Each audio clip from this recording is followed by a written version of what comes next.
Are you part of a perfect family? Have you ever found or seen a perfect family? My name is Reverend Kwame Rubadiri, and it is my pleasure to be here on CITAM Church Online.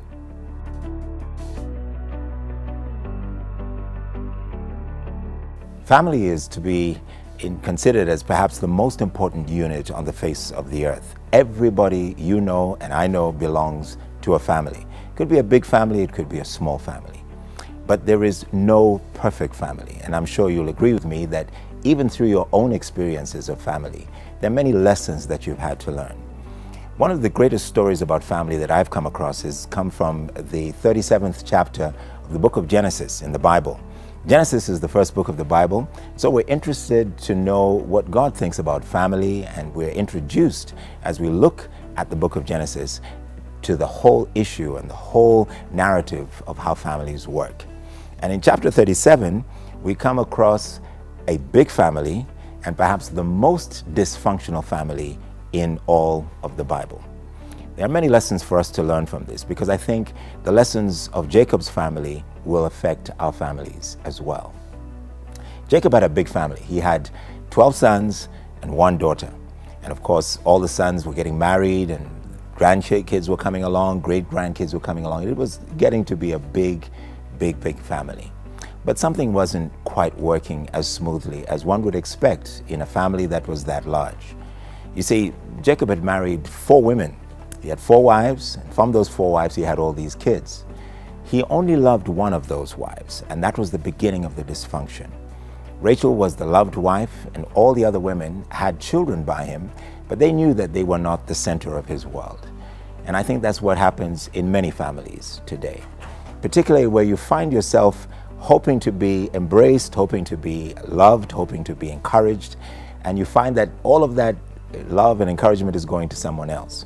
One of the things I find in Kenyan families today, especially more affluent families, and even some of the families that aren't as affluent, is that you tend to put all of your eggs more or less in one basket. You shower the kids who are doing well in school with gifts, with money. You begin to support the kids who seem to give you a good impression, or put a good impression of the family in the public eye. And everyone else in the family notices this. If you've ever been the favorite in your family, you know it. And if you know someone else as a sibling in your own family who's been the favorite, you know it. And it creates a level of resentment. One of the things that I think is going to greatly affect Kenyan families is not just the fact that because we're larger, because we're growing, and because there is so much more wealth to share and to pass on, individuals are beginning to feel that, well, family should take me seriously and should give more attention to me. And if that level of selfishness becomes the central part of families, and I already see that it has in my position as a pastor, we are going to have more and more dysfunctionality in our families. And when that happens, it begins to affect everything else in our society. When you have a sense of entitlement or selfishness that affects you as an individual, then it begins to affect how you relate not only to your siblings, but to the people you work with, the people you study with, and the people ultimately you lead with in this nation. So here's an important lesson that I think we should take with us, especially when we look at the story of Jacob's family, and we look particularly at the life of a young man called Joseph.